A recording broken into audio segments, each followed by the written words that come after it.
Good evening. My name's Brendan. I'm from the Adelaide PHN on the COVID-19 leave. I just wanted to firstly to acknowledge the Kaurna people, who are the traditional custodians of the Adelaide region. We pay tribute to their physical and spiritual connection to land, waters and community, and during now as it has been throughout time. We pay respect to them, their cultures and to elders past and present. We'd also like to acknowledge and pay our respects to those Aboriginal Torres Strait Islander people from other nations who live, work, travel and contribute on Kaurna country. Mani Ngā welcome. I just firstly want to welcome you to tonight's webinar.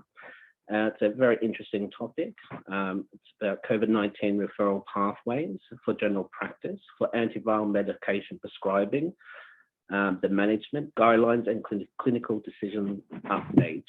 There's a new model of care and with HealthDirect secure messaging changes for the antivirals.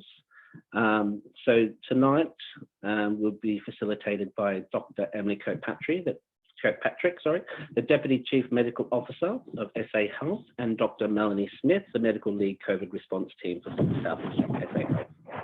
I'll pass you over to Emily. Fabulous. Welcome. Thank you for joining us. Apologies, having a few issues with our link set as we were logging in. So apologies, I did miss the introduction of what you said, Brendan. But thank you so much for welcoming us this evening and for tonight's webinar. And I'd too like to acknowledge the land in which we're meeting here today. And for me here on Kaurna land, pay my respects to elders past, present, and emerging. So we've got quite an action-packed webinar today, and we were hoping that Chris Moy would join us, but Chris is flying back from Canberra tonight, and unfortunately couldn't make tonight's webinar. So it's Mel and I here tonight, and Jenny Gould unfortunately was unable as well to present this evening. So you're stuck with the two of us. Mel's going to be managing the chat box and also the Q&A. But if you do have questions, please put them in the Q&A so we don't lose your comments in the chat box. And we'll do our very best to address comments, concerns as they arise. I'm just going to share my screen. Excellent. That should be viewable now to you. This is update number 8 for 2022, and this webinar today is in conjunction with Country SA PHN and Adelaide PHN, and also with SA Health. And we have got a number of key updates we will be making this evening. So any issues at all, please post in the chat and in the if you have any technical audio issues, and then in the Q&A box for any questions you'd like us to cover this evening. Okay, let's progress. So I'm going to start first of all with health pathways, and the reason why we want to really emphasise health pathways is they have been updated with a number of key areas, and in particular with the new long COVID information. We are very, very keen now as we sort of move forward into this sort of almost how do we now provide more and more education back into the community space for GPs, is how can we use health pathways more to reflect the current environment for COVID and the referral pathways. So it's very easy, it's free. Most of you already have signed up already, but just to note that we have got new information now up on health pathways, and a big thank you to both PHNs for updating it. Very easy to use, and you can scroll down and have a look. Here's the simple login, there's the COVID login, or you can get the other login available as well. Different updates that come online. As I said, we had the long COVID updates that went in this month, which are up to date now with the referral pathways, and also different interventions, different ways that you can help treat patients as well in that early intervention period. So very important to be aware of what is online. Said registration is very easy. You can use the username, COVID-19, password, SA password, and that will allow access. I know some of you have different logins, but very, very easy. And it's all made possible thanks to Wellbeing SA, Adelaide PHN, and Country SA PHN. So please absolutely log in if you haven't already and see all that new updated information, a vital source, particularly for long COVID and other COVID related conditions.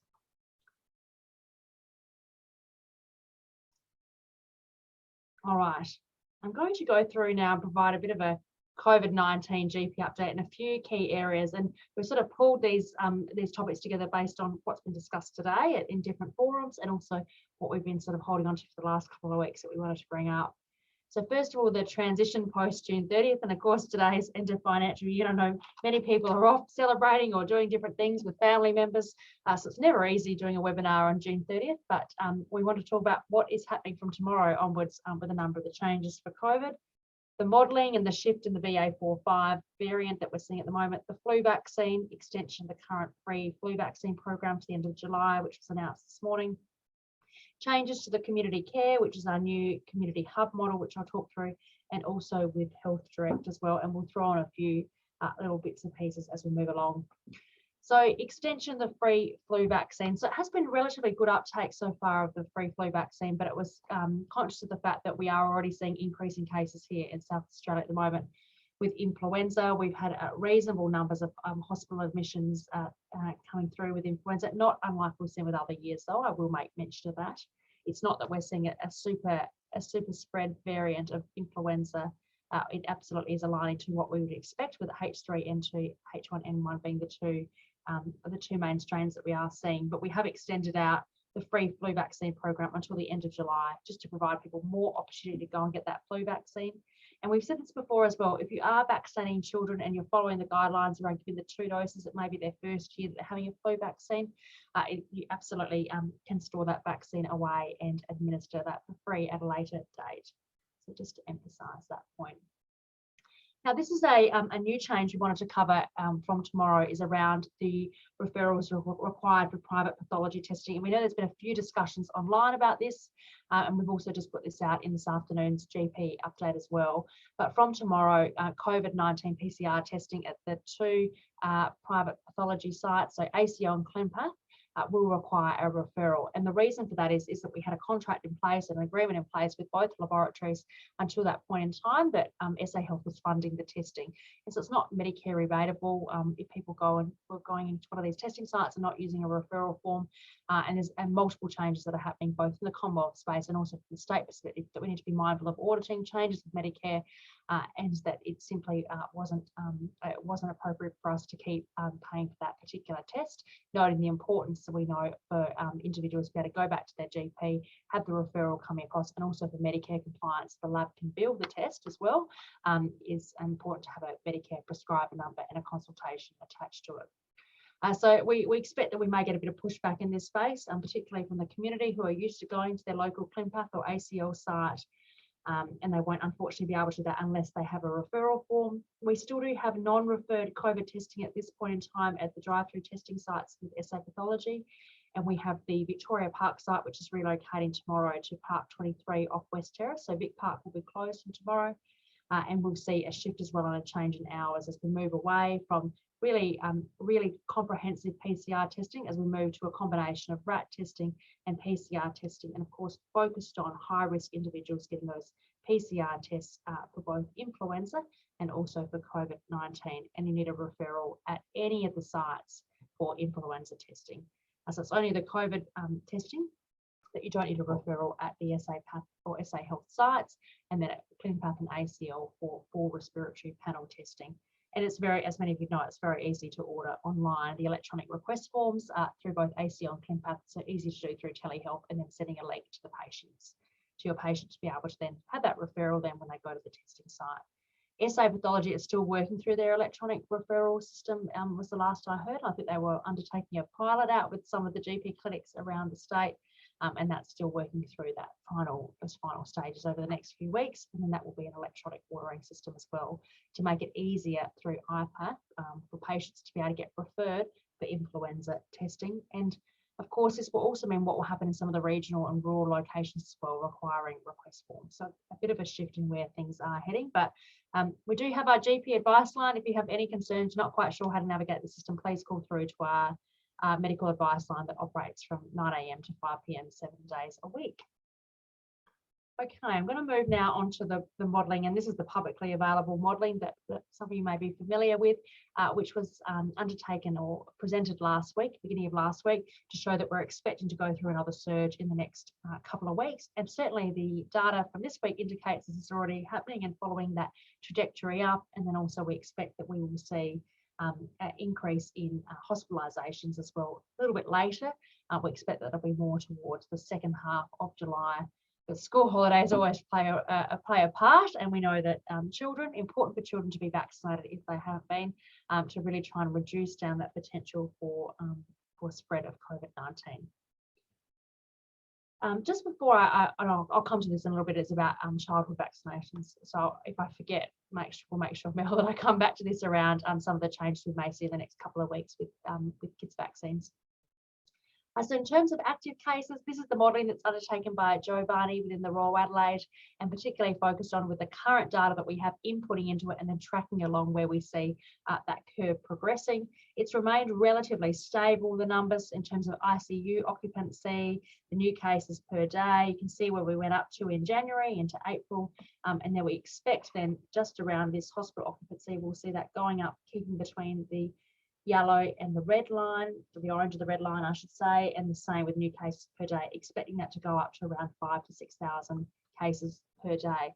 And that is relying on people reporting the RAT test and also having a PCR test.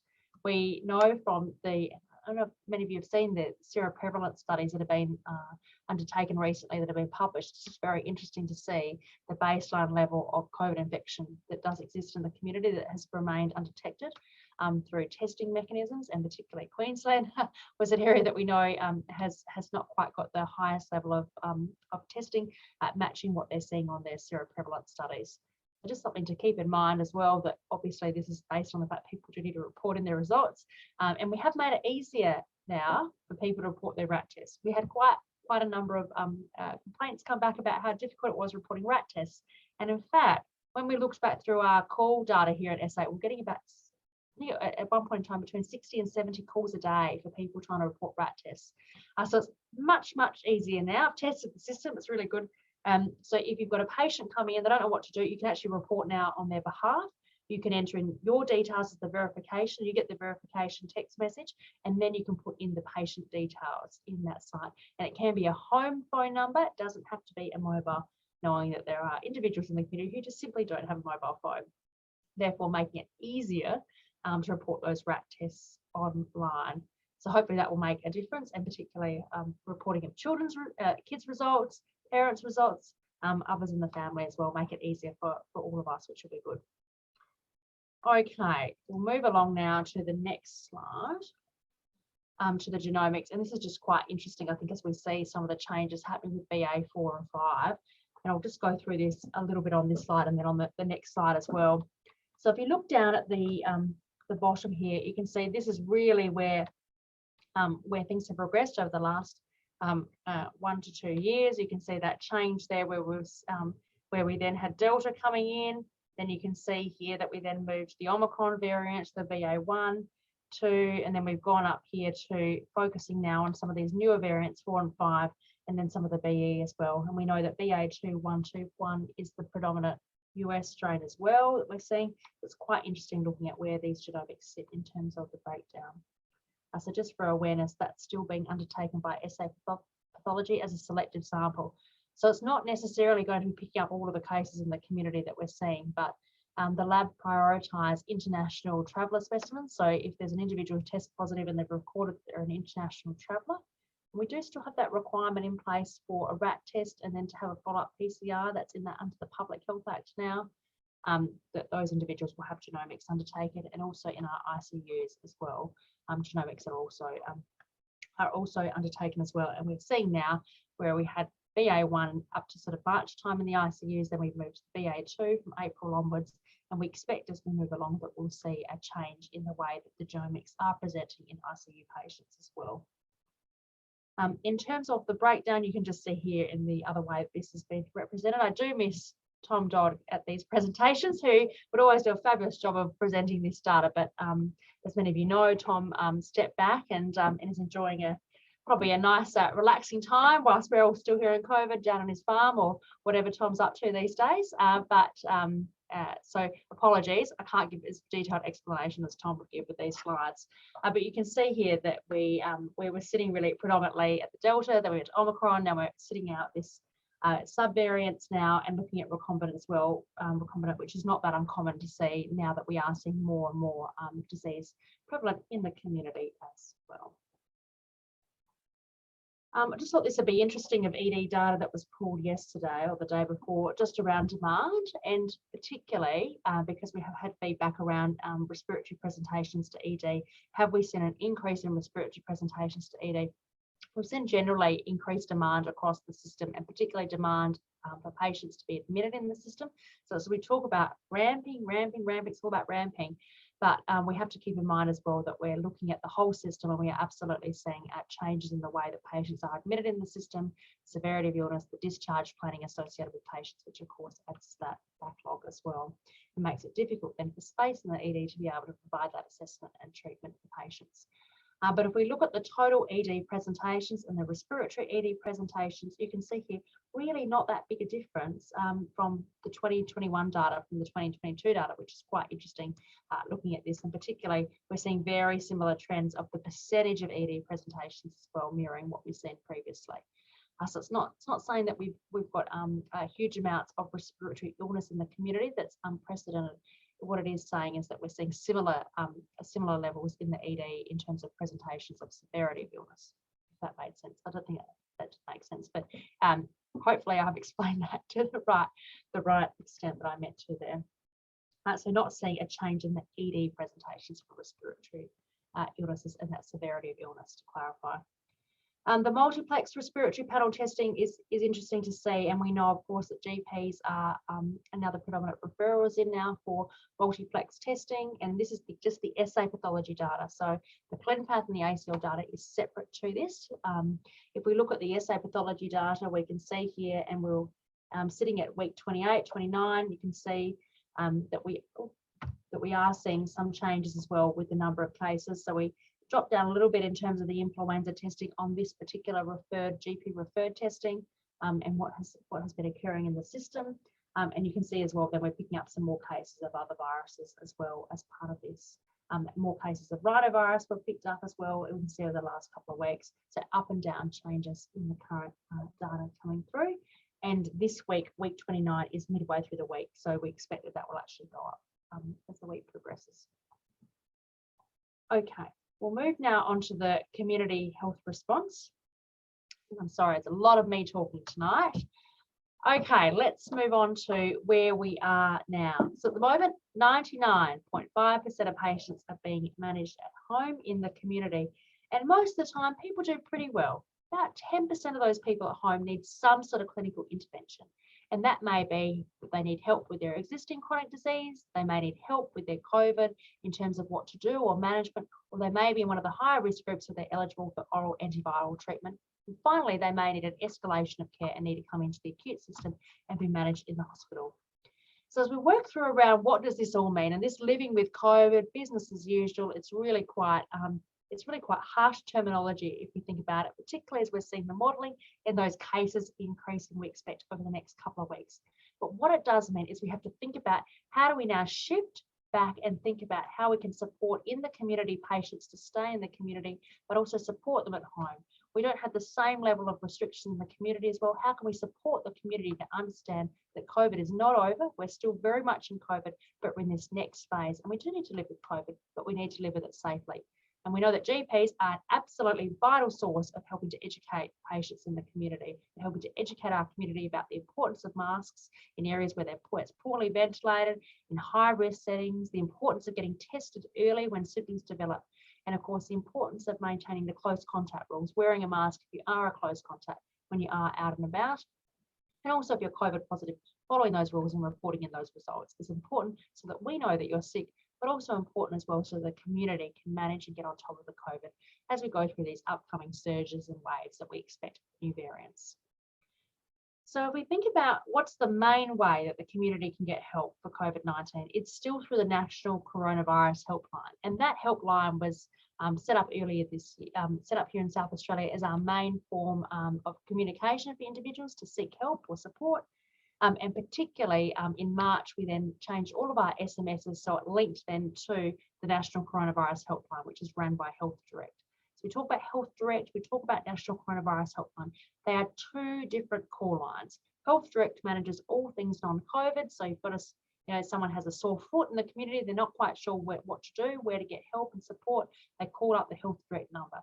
someone has COVID, they're not certain, they call the National Coronavirus Helpline, but overarching sits under the HealthDirect banner. As we move then to this sort of next phase, it's how do we support people through that HealthDirect pathway? That's the one way that people then can come through to our system. We'll try to make it as easy as possible. So in the old pre-system, so today, before we move to the next system, we've had two different branches that we've had in SA Health to support people with COVID. We've had a COVID response branch, which has been our fabulous GP liaison team, including Mel, who oversees that team. A fabulous team who have really been there supporting and making sure that they can respond to emails, answer your calls, and really emphasise the important role that GPs have played as frontline COVID heroes.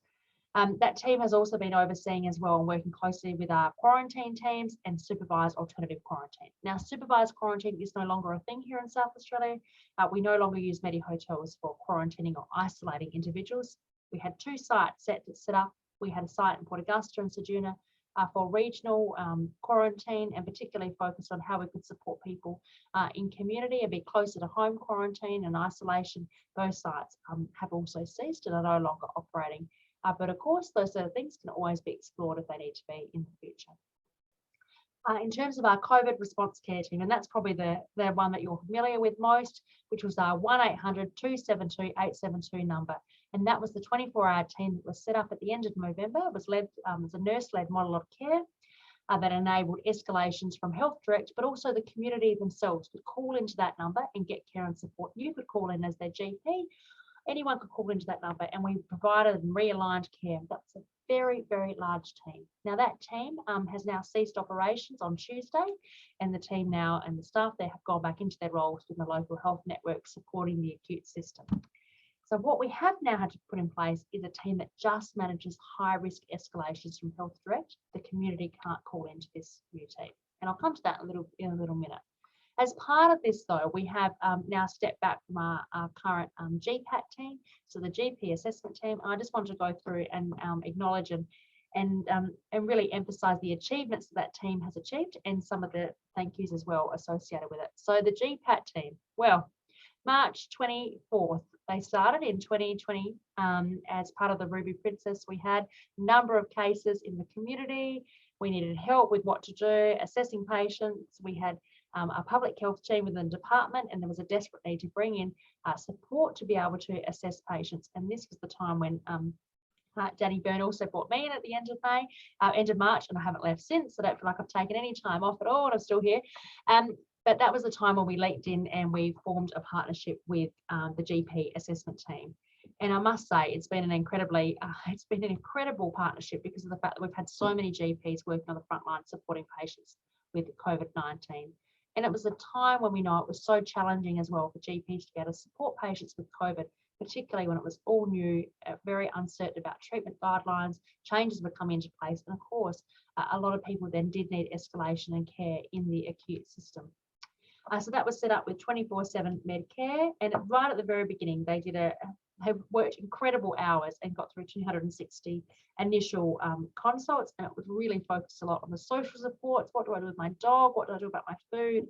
Complex needs of a number of individuals. That team have continued to surge, increase in support, and they were able to support our medi-hotels when they were set up at the end of April when we had our first repatriation flights from India.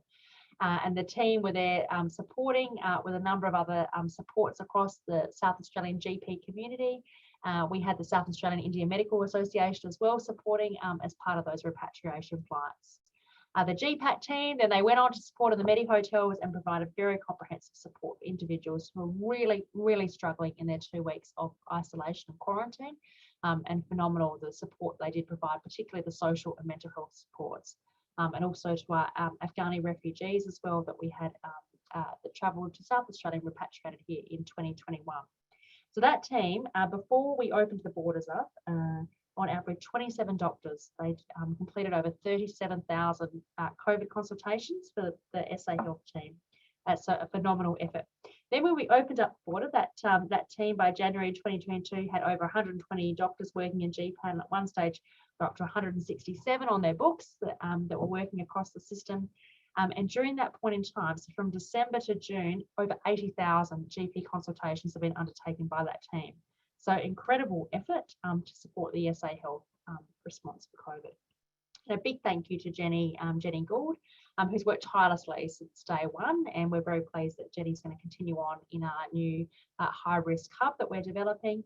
Big thank you to Renee Rowe, who we at the very beginning helped set up a number of the key processes and liaising with Wellbeing SA, Metropolitan Referral Unit, and then a fabulous team of GPs as well who worked within the clinical lead team, and then actually ended up coming into the department and working closely with our nursing teams to provide that clinical advice on the phone. So a very big thank you to Jenny Biggins, Olga, Sugi, Kath, Chris, Rob Menz, and Eugene, who provided a fabulous service through to SA Health. So what have we learnt from all of this? Well, we've certainly learnt that GPs are critical, and I don't think that's a surprise to any of you listening tonight. And so we have continued our GP liaison team, and we'll be continue to have that team really focused on key areas. One being communications and the website, which still has not been updated to a very clear GP space, and that's underway at the moment to update and provide clearer information back, linkages to health pathway, the aged care response, digital innovation, vulnerable cohorts and Aboriginal communities, all key areas that we're working on. And finally, long COVID. So we've worked through around that we need to provide more strength in the intermediate care pathways. That's thinking about COVID care centres, and we've continued to fund the COVID care centres in the north, the south, and in the centre, noting that the side of the Royal Adelaide offers the most comprehensive in terms of the COVID care options, particularly for patients with different referral pathways for either remdesivir infusions or for patients coming in who need assessment where it's uncertain if they might need an admission.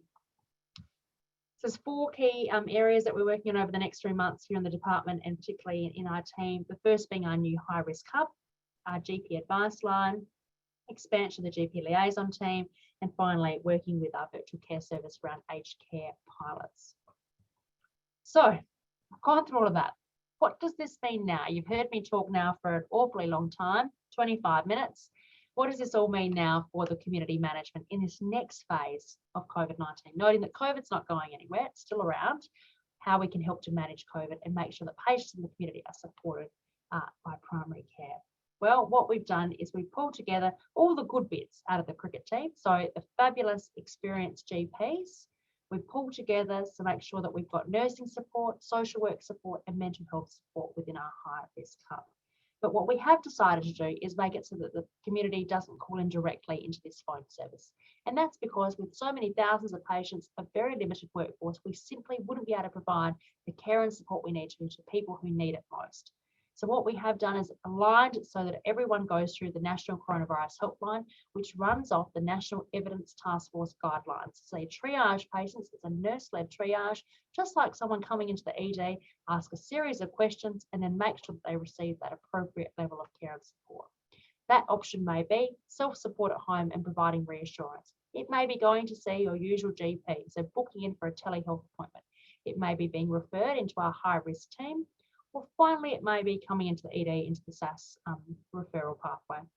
So they're very good at triage now. We get daily data from HealthDirect under the National Coronavirus Helpline, and we monitor and see where some of the gaps are or what we need to be doing more to support GPs in the community. So this high-risk hub operates 7 days a week from 8 a.m. to 8 p.m. So previously, the cricket team was a 24-hour team. We've now moved to 8 a.m. to 8 p.m. From a workforce perspective, and it's staffed by GPs, nurses. We've got social work referral, mental health referrals, and also Aboriginal liaison support as well within the team. We have, as part of our high-risk team, we have the COVID-19 GP advice line. I think we've emailed this out a few times now, which is the 1800 313 090 line. And that line there is really to support you in the community, support other medical specialists as well, to be able to work out how to navigate care for patients. It may be that you're prescribing an oral antiviral for your patient, not quite sure what to do. You think it's a bit complex. I think they need an assessment actually in the COVID care centre. You can call into this line if you're not quite certain what to do. You can refer directly to the COVID care centre, but if you're not certain, that line is there available to support you and make sure that you've got the understanding of where that best pathway is.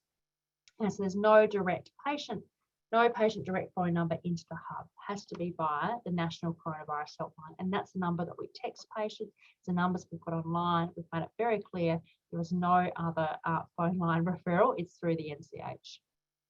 And we've contracted the service through till December, which is good. So that means we won't see really any changes in this model now to December, unless something else changes with COVID, unless we have to make the model more comprehensive or more robust because we see a change in clinical severity. But I think that's really good news because there's a lot of changes. People don't like lots of changes. It's confusing for the community. It's frustrating when you're busy in your clinic. So making it as easy as possible is going to help us overcome this next hurdle and make sure that we can support COVID management in the community. So that's really the main thing I wanted to say. I will just also emphasise we do have the COVID information line, and that line is for non-patient advice. It's essentially, oh, my child's a close contact in the school, what do I do? That very, very basic advice, and it's redirecting to the website content. So that National Coronavirus Helpline is for COVID positive. The SA COVID information line is for patients who need general information not related to their COVID positive status. Just put this in here as the patient flow, because people say, oh, what actually happens when the patient calls up? Who actually is going to be on the end of the phone when they call up through the National Coronavirus Helpline? So they've had the triage and assessment and they're deemed high risk. So they get referred then into our high risk hub. The phone is then taken by one of the RN team. They go through, ask a series of questions and work through what the order of priority is and what level of assessment they need. And it may be that they then get a direct call through to the GP team, or it may be that it gets booked in for an appointment with the GP team so they can follow up when they're next available to call that patient back. We have services that patients can be referred to, and one of those being the Iccnet, which is the tablet devices, the monitoring in the home. We've sent out so many emails about this. It is available. It's a great service. We still think it's very underutilised in the community, particularly for high-risk patients. So we would encourage you to refer your patients who are high-risk through to that service, but we can also do that referral as well through the high-risk hub, through to Iccnet. I'm just going to go through very briefly around the Living with COVID model with HealthDirect and some of the changes that are coming in with this. Now, before we start, I will say what I have just talked about is what is happening basically from now onwards. So we've got the new hub, we've got the new phone system, everyone through the National Coronavirus Helpline, all your patients through that mechanism. If you have any concerns or issues and you need advice, you just call through to that GP advice line. Now, the Living with COVID changes are coming in on the 10th of July. And I'm just going to flag these now and we'll send out more information in the coming days. We don't want to overload with more information. Very dense slide. I've just copied and pasted the text that was what was going to be in the email. I thought I'll just put it here. So it's in a one-stop shop if you're going back and looking at this slide set. So from the 11th of July, HealthDirect will be contacting through to patients, practices who are eligible for oral antiviral treatment through secure messaging and by calling up the clinic. Now, this is the system that's currently in place in New South Wales. You may have heard about it on GPs Down Under. You may have heard about it in different forums. This system so far had a few teething issues at the beginning of New South Wales and is working very, very well now. In fact, I heard today some of the data for patients who are eligible, they're getting essentially who are high risk, 25% of those patients are getting access to PBS oral antivirals with this new system. So much higher rate than what we're seeing here in SA in terms of patients accessing oral antivirals. Now, this new pathway is all about the person calling up the National Coronavirus Helpline, so no change to that system. But what they do is they contact through to the usual GP. And so if someone nominates that they have a GP clinic that they go and see, via secure messaging, a notification will go through, and they'll also call up the practice as well to say, we've just put through a secure messaging notification for a patient who appears to be eligible for oral antiviral treatment. They ask the questions if they're eligible, and then they're told to make the appointment and call up the patient themselves to the practice. But they've flagged it through HealthDirect, through to your clinic, this patient is eligible, and it's important to make sure that your secure messaging is all up to date. We'll come to that in a minute. This is really making sure that patients in the community can understand that system of going back in, getting the prescription and getting access to the oral antivirals. Now, we've had it said to us, well, why don't you just set up a separate system? Why don't you just have a separate group of GPs who do all the oral anti-prescribing for patients? Now, there's a number of reasons why we are not going down that pathway and why other states are now not going down that pathway when they previously were. And that's because of the fact that it's complex. I think we all agree that oral antiviral prescribing is complicated because of the medication interactions, the need to know a person's medical history, their medications, and then the need then to restart medications after an individual has been on oral antiviral treatment. So it's not a straightforward process. I think we all agree with that. But what we do know is if you know that patient, you know what their medical history is, it's going to be so much easier, so much safer for that patient if they can go through that process. And particularly then the follow-up then afterwards, we know that patients who are in that higher risk category, more likely then to develop long COVID as well down the track. It's important they get that linkage back in with their usual GP. Now, if they don't have a usual GP, there's a couple of options available to that person. The first is that HealthDirect, if there is a GP respiratory clinic who has agreed to take on patients for oral antiviral, then they'll refer through to that particular site if it's in their area, again through secure messaging. Well, the other option is that they can identify another GP clinic who may be willing to see that particular patient. The final option then, if someone cannot get access to oral antiviral, they cannot get the appointment made, they will be referred into our high risk hub and we'll help try and navigate some care for that patient and making sure they can get access through a COVID care centre. And it's quite likely then they would have to come into one of the hospitals to receive that treatment, or they may be able to get the treatment from a community pharmacy. So the preference is wherever possible, we can try and help you with the system, help you with the prescribing and enable patients to get access. Interestingly, we are still seeing quite high numbers of molnupiravir versus Paxlovid being prescribed. And we know that some of the reasons for that are much easier to prescribe for patients. But Paxlovid does have that high level of efficacy. We're not seeing sotrovimab now for BA.4/5 that we'll see a shift in the way sotrovimab has been given, which was the IV infusion and referral in. We've absolutely now shifted to the oral antiviral therapy. We do know as well there is remdesivir, which is available, and there's pediatric adolescent pathways for remdesivir as well for children who are high risk. And again, referring patients through to the COVID Kids service as well. You can do that as their GP. We can help you with that system as well by calling into our GP advice line. So I hope that makes some sense where we're sort of heading. And I did just copy and paste this in. I know it's very dense, but we wanted this to be clear, so we're going to send this out in a couple of days, hopefully early next week, what these changes are. We're very happy to take questions or via email, send them through if you've got particular concerns about the HealthDirect pathway.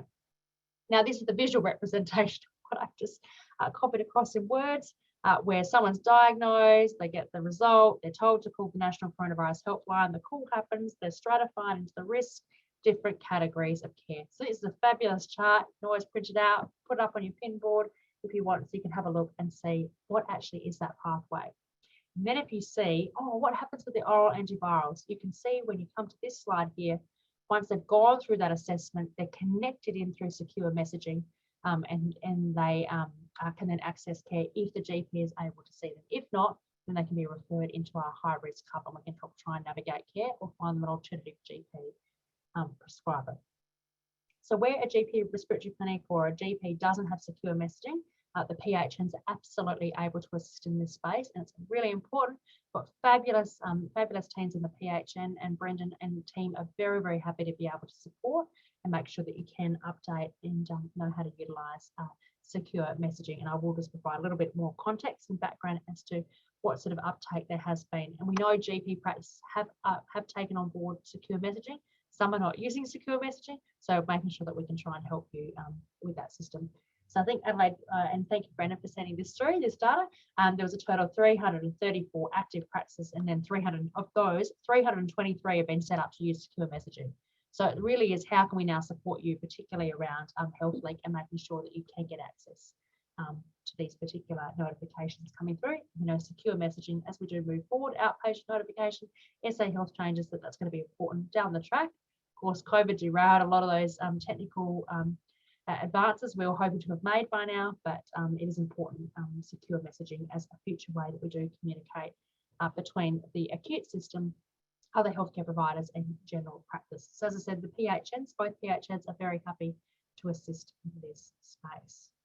I think that might be the end of my talking for 40 minutes now. Very, very happy that we go through some of the questions, and particularly Mel as well as online, so we can both talk through what some of these changes are. And apologies that we haven't had Chris or Jenny tonight to be able to present as well, so you've been stuck with me. Oh yes, now I wanted to do a reminder about vaccination, so thank you, Mel, for reminding me. I'm glad you keep me on my toes. Yes, so I think one of the areas that we've had a number of inquiries is about the 4th dose vaccine for healthcare workers. Now, there's still been no decision made around expanding the 4th dose eligibility. We know that Recently, a couple of weeks ago, it was expanded for individuals who had a chronic disease. They could have access to a 4th dose, and we know that obviously would include healthcare workers who met that current criteria. However, there has been a real push, particularly as we now see these increasing cases, to open up the 4th dose more broadly, particularly to individuals working in high-risk settings such as healthcare workers and also otherwise well healthy people. And there's been a lot of discussion back and forth over the last couple of weeks at different forums, and Target met this week and talked about this particular issue. However, there's still no outcome on changes to this, and it is coming back for further review next week to see, based on some of the data and modelling data, whether there is the evidence to support this. And it is important to emphasise that it needs to show that if you are having a 4th dose, it needs to show that it's actually going to help you from the severity of illness perspective. We know that these particular vaccines, whilst they so far the data is looking good, that they are reducing severity of illness, it's important it is modelled in terms of the vaccine and the benefit that you would get as the healthcare worker who's otherwise well unhealthy and not meeting that current criteria. They're also keen to make sure that the age range isn't adjusted. I think we all recall the AstraZeneca changes, where it got quite confusing about the different age ranges. So it needs to be a very clear decision made in that space, and it's not yet been made. The next thing I want to talk through about vaccination was children. And when do we think we're going to see a change at all? I don't know, someone may have, I must admit, I'm not keeping an eye on the Q&A box. When will we see a change for 6 months to 5 years for childhood vaccinations for COVID? Now, this is, many of you be aware, we've had the approval in the US, which has been opened up widely to all children. This is being reviewed here in Australia in terms of what the benefit is for kids, particularly with the 2 vaccines that have been put forward. So we've got Moderna, which is a 2-dose vaccine for kids, 4 weeks apart, and then we've got Pfizer, which is a 3-dose vaccine for kids aged 6 months to 5 years.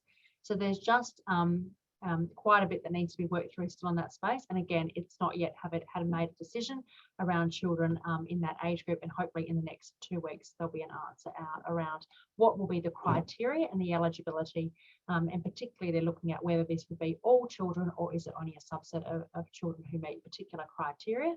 Is it Moderna or is it Pfizer or is it both? So those answers we'll hopefully have in the next couple of weeks. So that was what I wanted to say with the COVID vaccine. We also had some other questions as well that have come through around, is it likely that we're going to see a newer vaccine in this space? Not yet. There's been different applications that are being made by the different organisations, different companies, but obviously that's still being worked through different levels. And Australia is working very closely with the overseas, with the US, Europe, and the UK, particularly around some of their guidance as well, to make sure that we are aligned to the latest evidence. We don't have the advantage that we've had previously, where we've been able to watch and see what happens overseas with variants. We're right in the middle of it, so we just obviously need to take a slightly different approach than to where we were previously with BA4 and 5, where we were when we were able to close off from an international perspective and watch and see how some of these trends emerge, and particularly with vaccines as well. All right, I think a number of the questions have been answered as we've moved through, and Mel, of course, done a fabulous job of working through this. I will say, I think there's a question around ICCNet and referral to ICCNet. Look, there is that number between 9 to 5 p.m. that is available for referral to ICCNet. Please do not give out these numbers to patients, and particularly do not give out the after hours mobile number to patients as well. We have had that a few patients call into that line, and it has caused some trying to think of the right word here. It's caused some continuity of care issues, particularly when patients then called in and referred themselves through to the after hours mobile number. So as much as possible, please put the referral in if you're happy to yourselves, or otherwise you can refer the patient in through our GP advice line as well. And there is an online form to fill out. We would ask, if you are going to refer it up on the after hours mobile number, that is ideally done. It's a limited if it's really, really urgent to do, otherwise during business hours, just because it does have very limited staffing, and that is the escalation phone as well. Okay, Mel, what else, other areas we've got to cover? The only other thing is I would also reiterate that message around the phone numbers for the clinician advice line.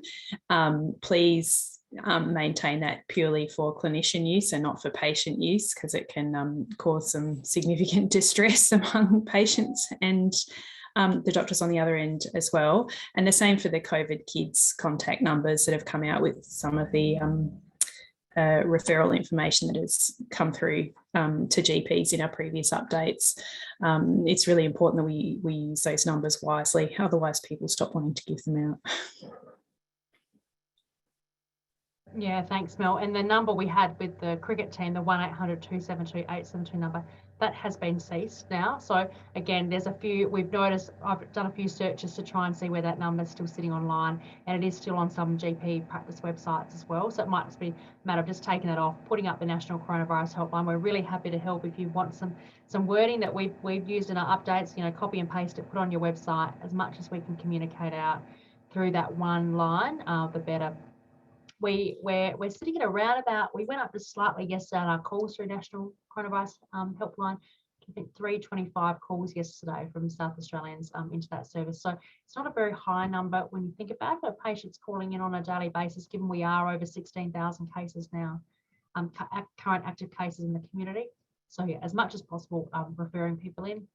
It may even be if patients call up to your GP clinic and there's up to COVID positive, not sure what to do, you can always redirect them through to the National Coronavirus Helpline as well.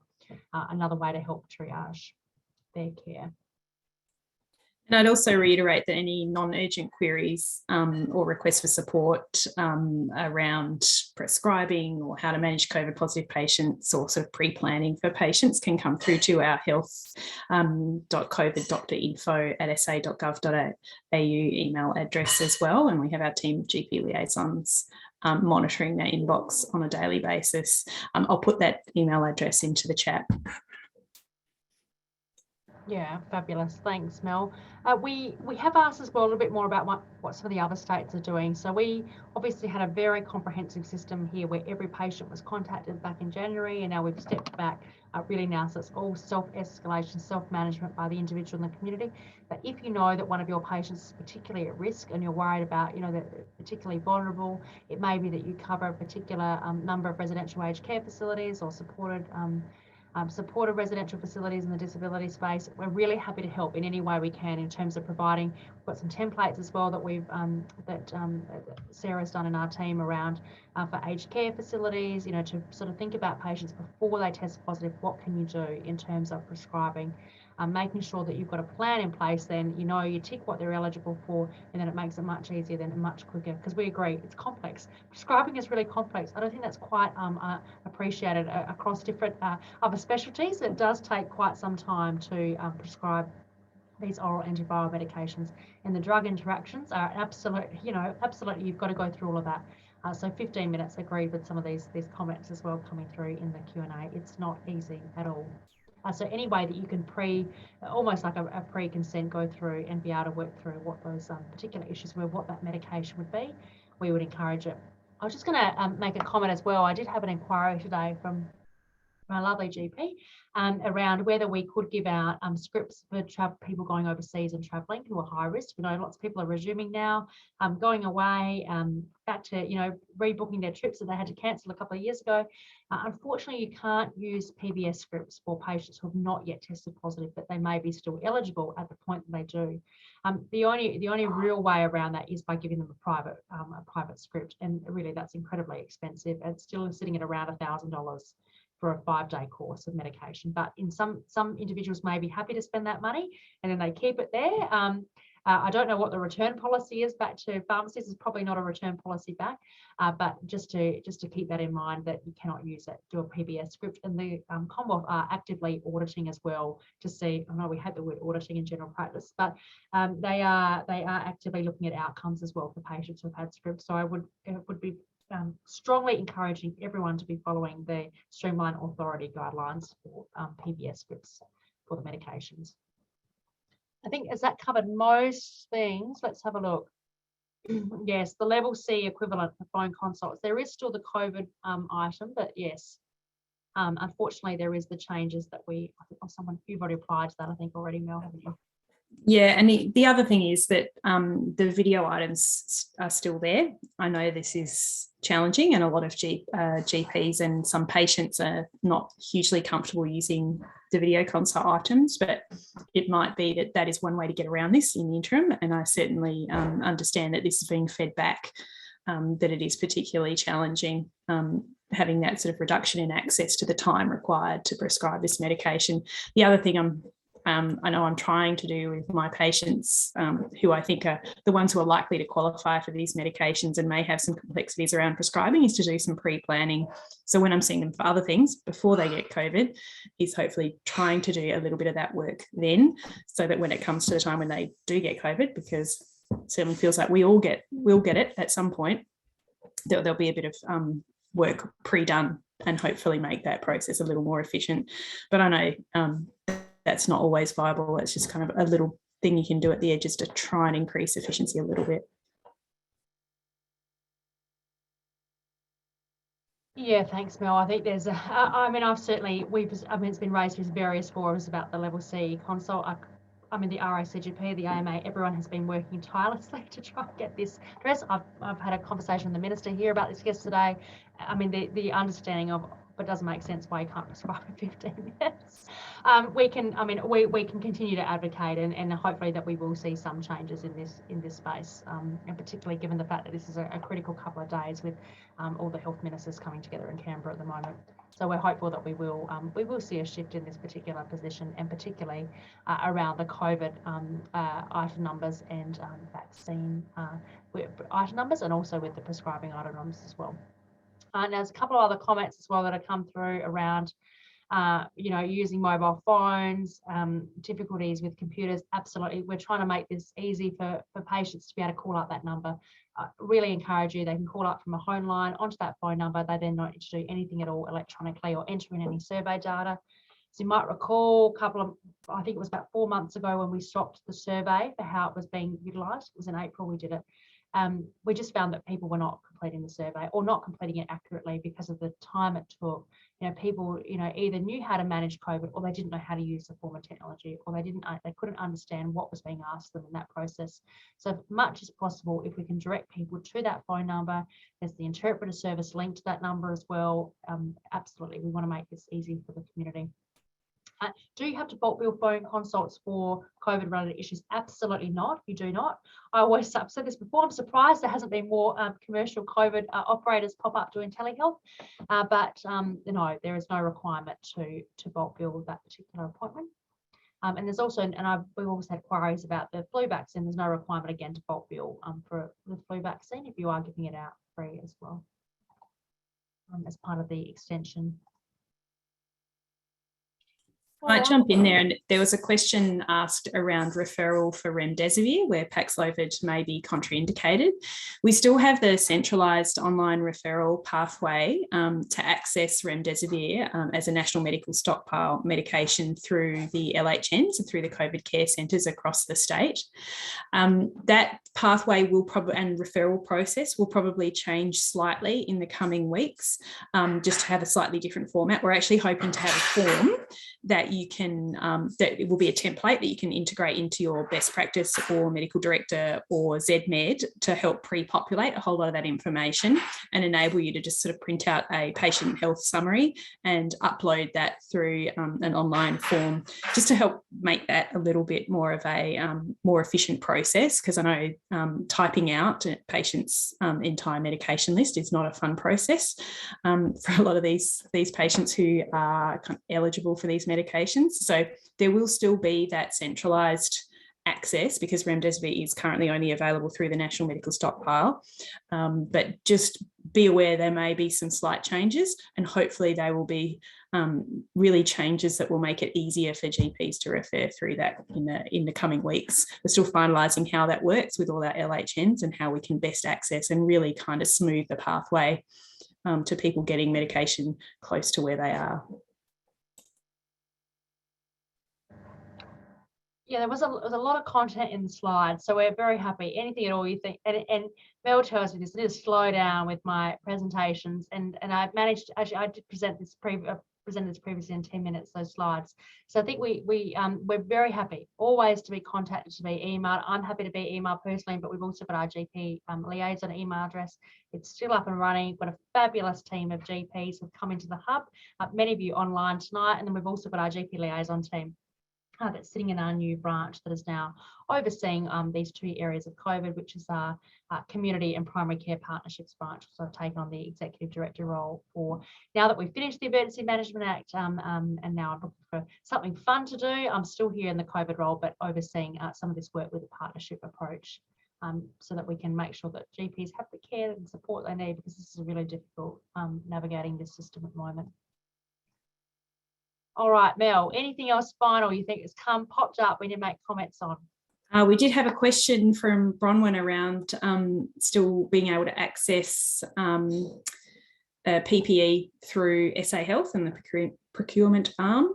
I would actually suggest both the PHN and I'm not sure, Emily, if you can update us on access to PPE through SA Health, but certainly I know the PHN have got a lot that you may be able to access. Yeah, absolutely, Mel. We know that there's some specific, obviously, if you've been fit tested, there's specific N95s that may be suitable for you that you may find hard to get through other providers. You can still order through the SA Health procurement channels. It is not free though. It was at one point in time, but it's not free anymore in that space, but it is at cost price. It is often cheaper to do it through that mechanism. Then we've also got the PHN supply as well, which is free, as Mel said, and I always suggest going through the PHN. The PHNs are here ready to support GP practices and to support you to be able to manage COVID in the community. So as much as possible, please reach out through to Brendan and the team, and also Country SA PHN as well, are there to help and support. Brendan, I'll come thanks. to you. I just wanted to say in regards to ordering PPE, most of the practices, the GPs, would have made contact with our practice facilitators. So please feel free to reach out to the practice facilitators if any inquiry, even with if it's PPE requirements, they can facilitate that. And also any kind of digital health needs. So the PHN are there. We've got a great digital team who can help assist, set up for secure messaging.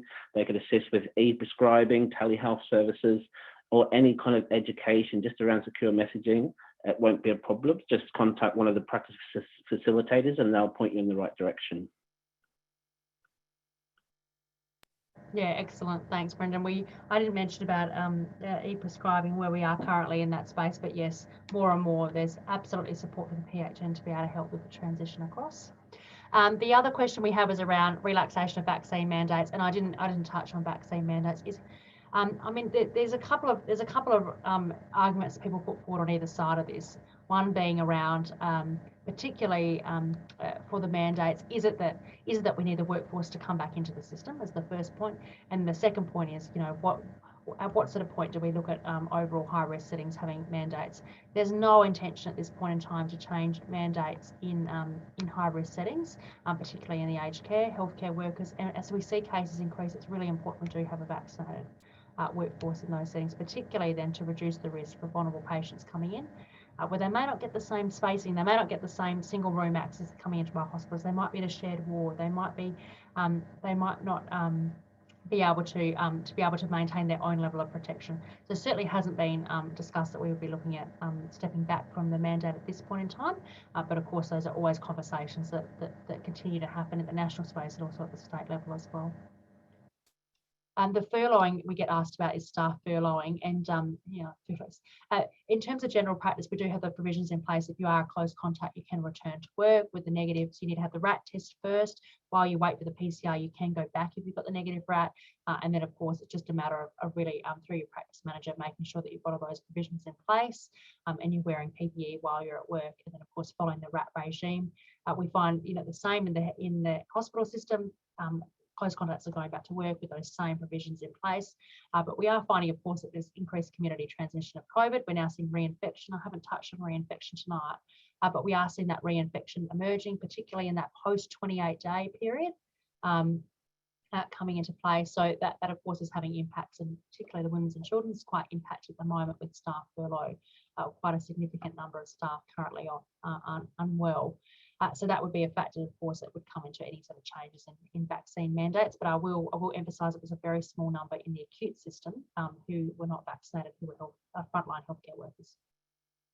Hopefully that answers all the questions that we got through. But as I said, please email through. And sorry we couldn't have Chris and Jenny to talk through tonight where things were up to. So you've had Mel and I, but we're always happy, of course, to answer questions, to organise another webinar if you feel that'd be helpful to go through again around the HealthDirect changes that are coming in on the 11th of July.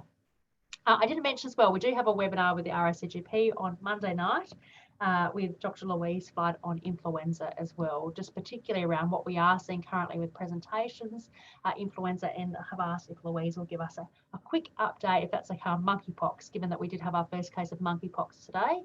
And a little bit of an update on the vaccine as well and where that vaccine is up to. We don't yet have supply of the vaccine to be able to roll that out here, but once it is available, obviously there's huge global demand, particularly in Europe for the vaccine.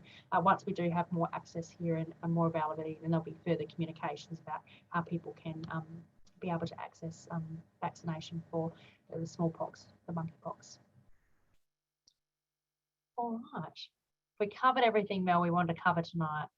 I think we've got most questions through. Fabulous. Okay, so we'll leave it there. Oh, I will just say we do.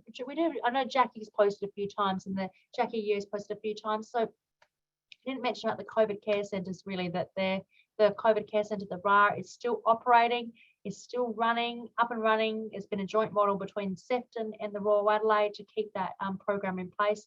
And they are doing the remdesivir infusions that are then linked in first infusion in the RAR or wherever that site might be at Sefton, and then the follow-up infusions in the home being provided through hospital and home services, which is great.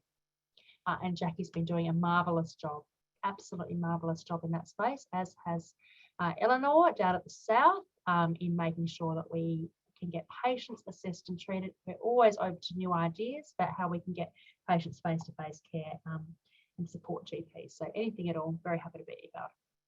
And so is Mel as well.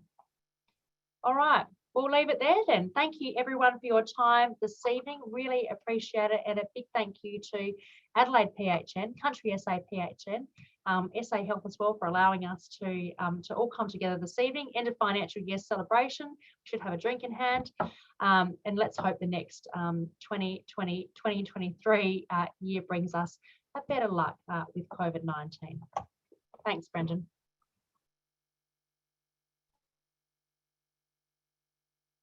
I think you're talking, Brendan. You're on mute.